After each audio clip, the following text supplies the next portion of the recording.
शांति। आज 8/12/2024, 8 दिसंबर 2024। आज बाबा की अव्यक्त मुरली है जो कि बाबा ने 13/2/2003, 13 फरवरी 2003 को सुनाई थी। आज इस मुरली का शीर्षक है वर्तमान समय अपना रहम दिल और दाता स्वरूप प्रत्यक्ष करो। इस समय बाबा कहते हैं वर्तमान समय, प्रेजेंट समय अपना रहम दिल और दाता स्वरूप सामने लाओ। तो देखेंगे मुरली के मुख्य पॉइंट्स। आज वरदाता परमात्मा अपने ज्ञान दाता, शक्ति दाता, गुण दाता, परमात्म संदेश वाहक बच्चों को देख रहे हैं। आज शिव बाबा अपने ज्ञान दाता, बाबा ने आज क्या क्या टाइटल दिया हमको, ज्ञान दाता, शक्ति दाता, गुण दाता, परमात्म संदेश वाहक बच्चों को देख रहे हैं। हर एक बच्चा मास्टर दाता बन आत्माओं को शिव बाबा के पास लाने के लिए दिल से प्रयत्न कर रहे हैं। अब सारे बच्चे क्या कर रहे हैं, बाबा के मास्टर दाता बन एक एक आत्मा को बाबा तक जोड़ने का, बाबा के पास लाने का प्रयत्न कर रहे हैं।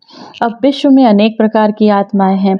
किन आत्माओं को ज्ञान अमृत चाहिए, अन आत्माओं को शक्ति चाहिए, गुण चाहिए, आप बच्चों के पास सर्व अखंड खजाने हैं। बाबा को सबसे किसी किसी आत्मा को ज्ञान का अमृत, किसी को शक्ति, किसी को गुण चाहिए, और बाबा ने अपने बच्चों को सारे खजाने दिए हैं। हर एक का आत्मा की कामना पूर्ण करने वाले हो आप बाबा के बच्चे, सभी खजानों से संपन्न, हर एक आत्मा की कामना पूर्ण करने वाले हो। दिन प्रतिदिन समय समाप्ति का समय आता जा रहा है। जैसे जैसे कलयुग समाप्ति का समय आता जा रहा है, आत्माएं नया सहारा ढूंढ रही हैं।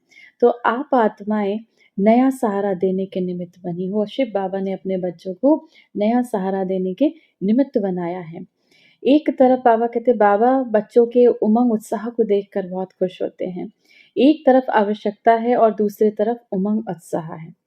आवश्यकता के समय एक बूंद का भी महत्व होता है, तो इस समय आपकी दी हुई अंजलि का संदेश का भी महत्व है।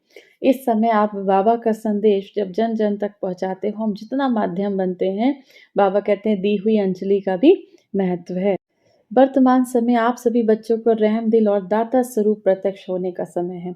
अब बाबा कहते हैं आप बच्चों को अपने अंदर क्या धारणा करनी है, रहम दिल के स्वरूप में, और दाता लेना नहीं है, देने वाला दाता, सुख देने वाला दाता बनना है। उस स्वरूप को धारण करने का समय है। आप ब्राह्मण आत्माओं के अनादि स्वरूप में भी दातापन के संस्कार समाये हुए।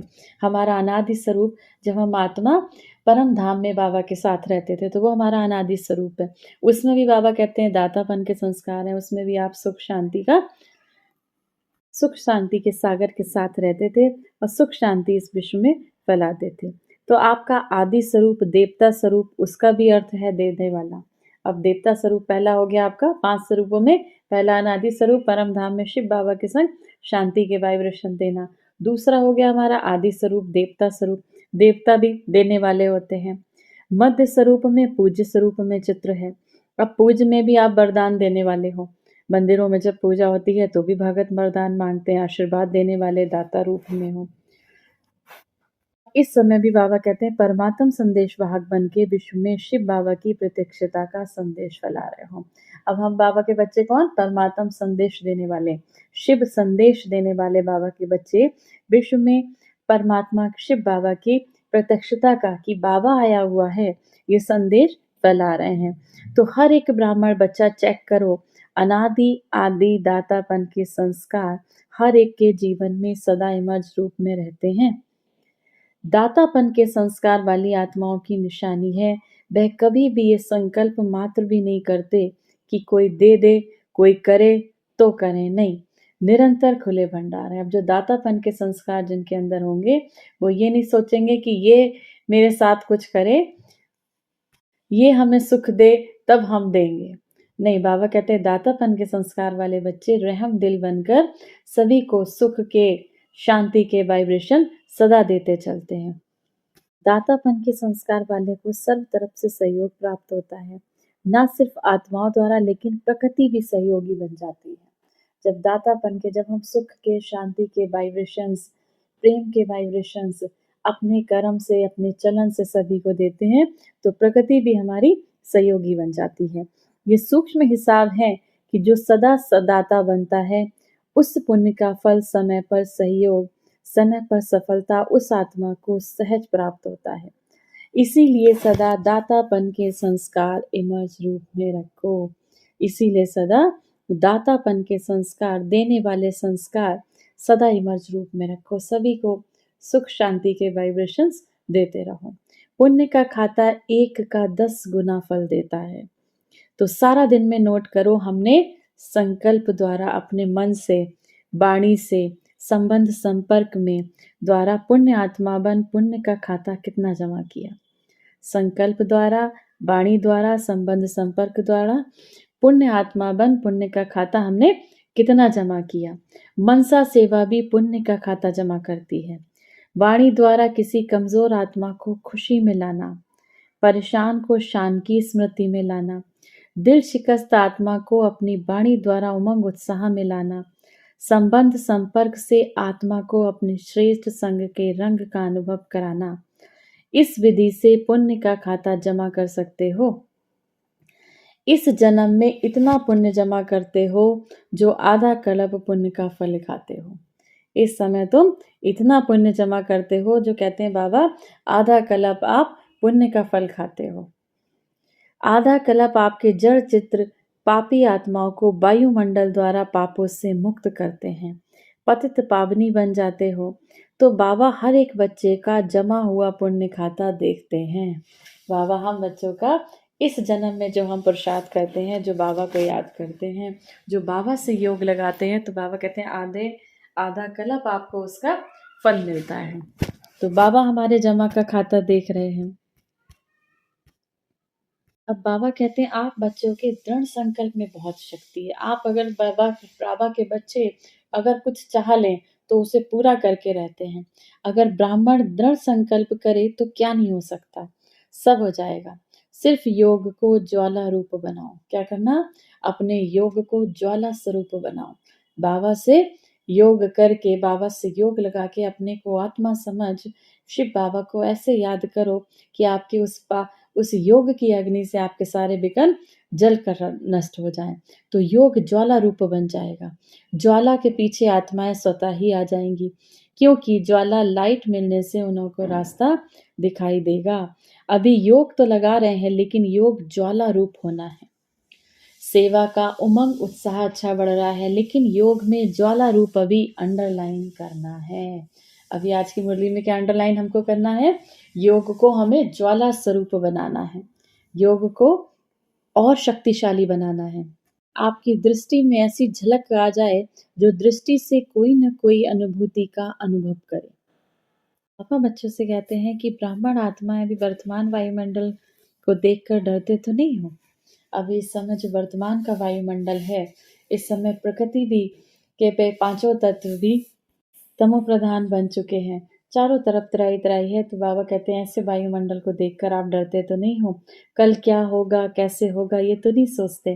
कल जो होगा अच्छा होगा, अच्छा है और अच्छा ही होना है। जितनी इस दुनिया में हलचल होगी उतनी ही आप ब्राह्मणों की स्टेज अचल होगी। और बाबा बच्चों से कहते हैं जो अचल है वो हाथ उठाए। कल कुछ भी हो जाए अचल रहना है। क्या होगा? कुछ नहीं होगा।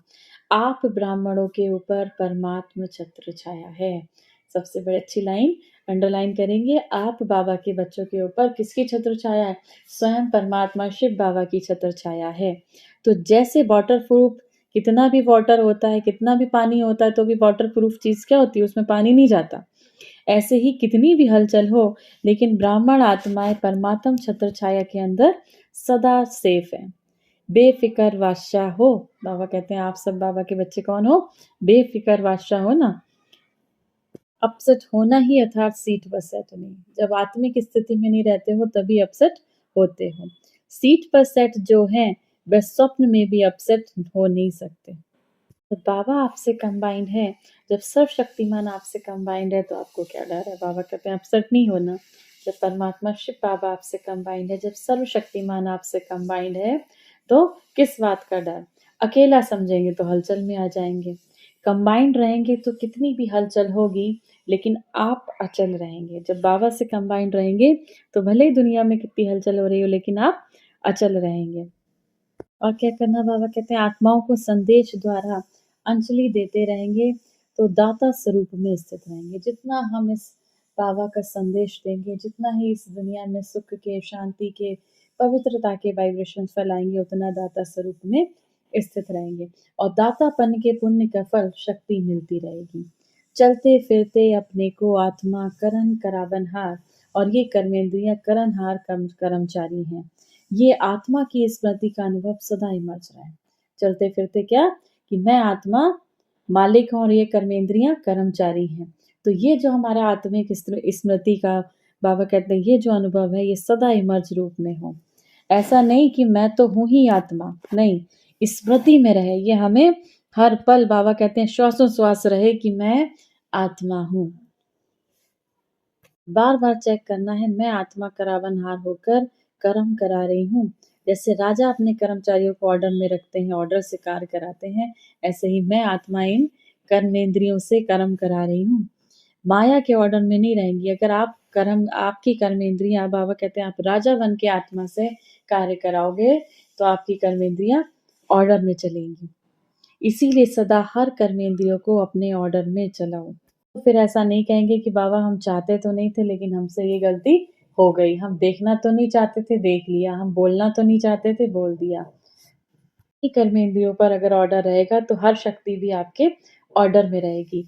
जिस शक्ति की जिस समय आवश्यकता है उस समय हाजिर हो जाएगी। सहन शक्ति की आवश्यकता है तो सहन शक्ति हाजिर हो जाएगी। निर्णय शक्ति की आवश्यकता है तो निर्णय शक्ति हाजिर हो जाएगी। परखने की शक्ति की आवश्यकता है तो परखने की शक्ति हाजिर हो जाएगी। तो कैसे होगी, जब कर्मेंद्रियां ऑर्डर में रहेंगी। तो परमात्म देन आपकी चीज हो गई। आप चाहें जैसे भी उसे यूज करो, जब भी यूज करो, ऐसे ही सर्व शक्तियां आपके ऑर्डर में रहेंगी। बाबा ने कहा अब परमात्मा ने आपको इतनी शक्तियां दी, ये परमात्मा की शक्तियां आपकी चीज हो गई, अब इसे जैसे यूज करो। सर्व कर्मेंद्रियां आपके ऑर्डर में रहेंगी। इसको कहा जाता है स्वराज अधिकारी, मास्टर सर्व शक्तिमान।